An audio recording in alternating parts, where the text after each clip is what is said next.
Hello everyone, my name is Ravdeep Warar. I'm Ashlyn Malik. I'm Sean Tang. And today we're going to be discussing the use of animal testing in a research setting.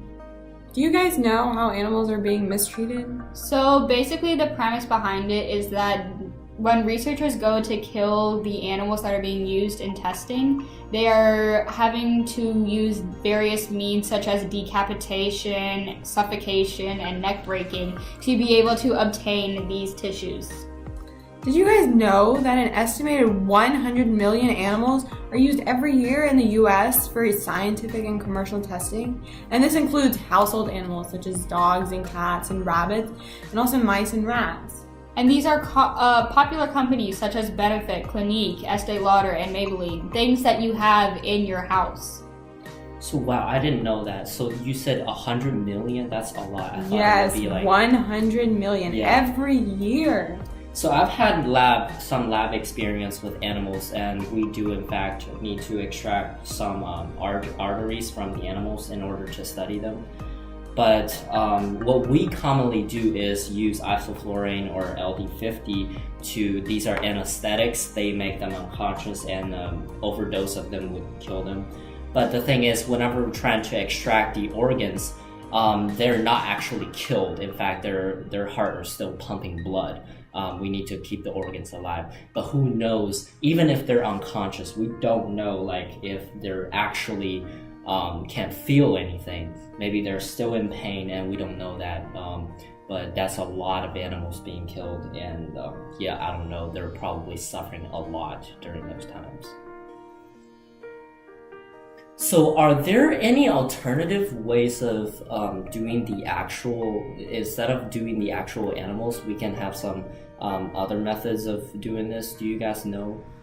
So I researched about this, and I saw stuff about there being cells that have been pre-cultured from animals that are still living, and these cells can still be used in research rather than having to take and kill these animals just to get certain tissues.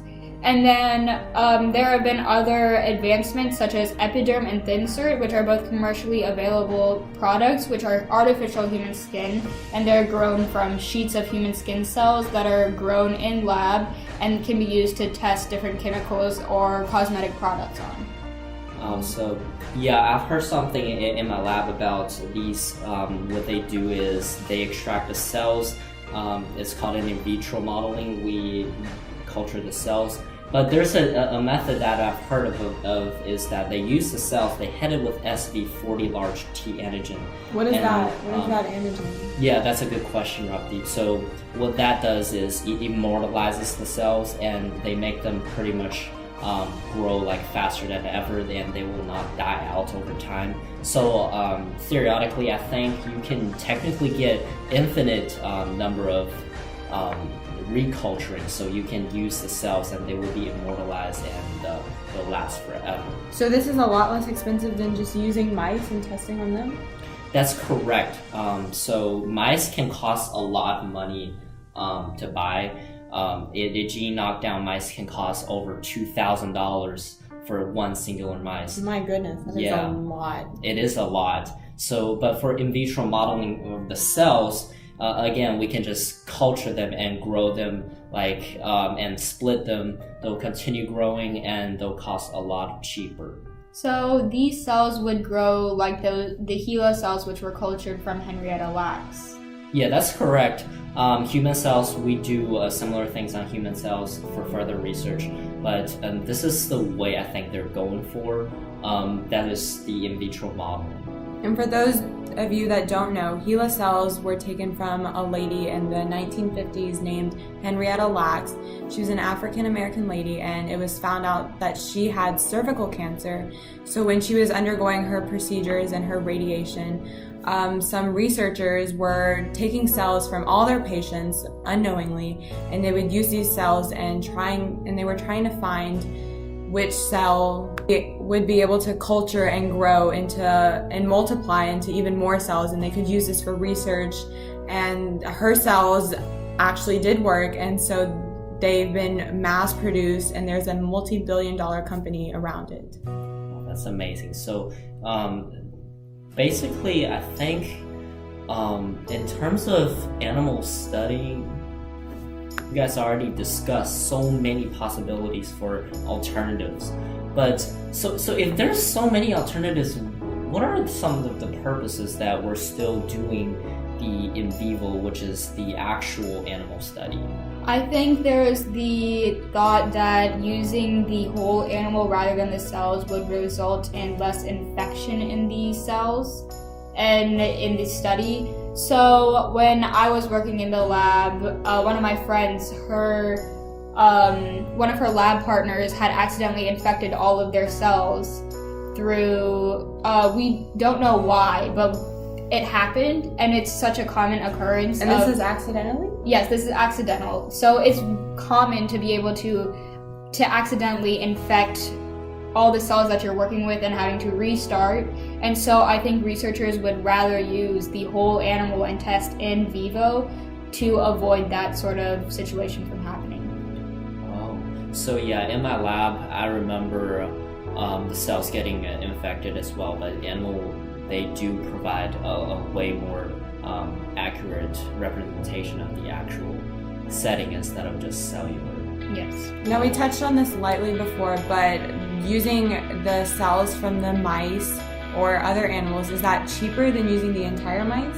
No, both the mice and the cells from the mice both cost roughly the same amount. So it's not as much a cost concern as it is a research concern. Yeah, so Ashlyn, actually a lot of the times the cells, whenever we're trying to grow them, they sometimes even cost cheaper. But yeah, you're right. Whenever we're studying animals, a lot of the times they give way more clear representation. It's not just a singular cell line. Instead, it's multiple cells. They make up organs and then tissues, and the entire body is just way more complex, and it's really a better representation.